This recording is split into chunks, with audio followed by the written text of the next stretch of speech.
आज के दौर में नेता शब्द सुनते ही आपके दिमाग में क्या छवि बनती है? सफेद फॉर्च्यूनर का काफिला, सायरन की गूंज, 10-20 बॉडीगार्ड्स और चेहरे पर सत्ता का वो गुरूर जो कहता है कि हमसे बड़ा कोई नहीं, एम ब्रह्मास्मि, मैं ही सब कुछ हूं। आज हम उस दौर में जी रहे हैं जहां राजनीति सेवा नहीं बल्कि शक्ति प्रदर्शन का जरिया बन गई है।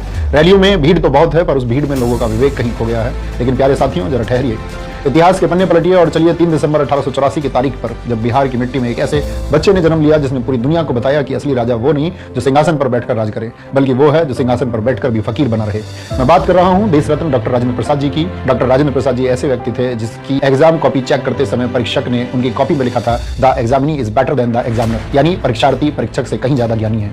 डॉक्टर राजेंद्र प्रसाद जी इतने मेधावी और टैलेंटेड थे कि उन्होंने कलकत्ता यूनिवर्सिटी के एंट्रेंस एग्जाम में टॉप किया था, जिसके लिए उन्हें उस जमाने में 30 रुपए प्रति माह की स्कॉलरशिप मिलती थी। उन्होंने लॉ में मास्टर्स किया और वहां भी गोल्ड मेडल हासिल किया। पढ़ाई में तो उनका कोई मुकाबला नहीं था। वे चाहते तो अंग्रेजों की गुलामी करके करोड़ों कमा सकते थे, ऐसो आराम की जिंदगी जी सकते थे, लेकिन उन्होंने क्या चुना? लाठियां खाना, जेल जाना, किसानों के हक के लिए लड़ना और चंपारण की धूल फाकना। और सबसे बड़ी बात जो आज के नेताओं को कांटों की तरह चुभेगी कि जब राजेंद्र प्रसाद जी राष्ट्रपति बने तो उनका वेतन तय हुआ 10,000 रुपए प्रति माह।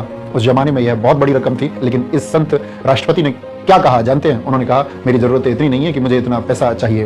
उन्होंने अपनी मर्जी से केवल वेतन का 50% यानी कि 5,000 रुपए प्रति माह लिया और अपना कार्यकाल खत्म होते होते सिर्फ 2500 यानी कि 25% वेतन लिया।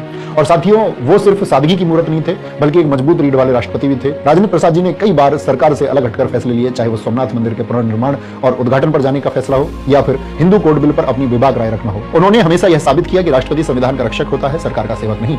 आज जब नेता शपथ लेते ही अपनी सुख सुविधाओं के बिल पास करवाते हैं, तब राजेंद्र प्रसाद जी की यह सादगी और निडरता किसी चमत्कार से कम नहीं लगती। पूरे 12 साल वो राष्ट्रपति भवन में रहे, जहां दुनिया भर की विलासिता, सुख सुविधाएं उनके कदमों में हो सकती थी, लेकिन फिर भी उन्होंने सादगी को चुना। जब वे रिटायर होकर निकले तो उनके पास ना कोई बंगला था, ना कोई महंगी गाड़ी थी। वो रिटायरमेंट के बाद सीधे पटना के सदाकत आश्रम गए।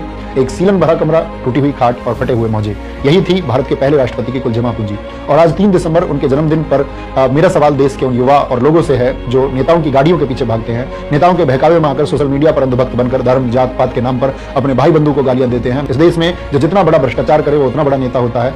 याद रख लेना, इतिहास गाड़ियों के मॉडल और बंगलों का साइज नहीं याद रखता है, इतिहास चरित्र याद रखता है। राजेंद्र प्रसाद जी के पास दौलत नहीं थी, लेकिन उनके पास नैतिकता थी। और जिस दिन इस देश का युवा नेताओं में दौलत के बजाय नैतिकता ढूंढना शुरू कर देगा, उनसे सवाल पूछना शुरू कर देगा, यकीन मानिए उस दिन हमें डॉक्टर राजेंद्र प्रसाद जी के सपनों का भारत मिल जाएगा। तो आज खुद से वादा कीजिए कि हम किसी की बातों में नहीं आएंगे।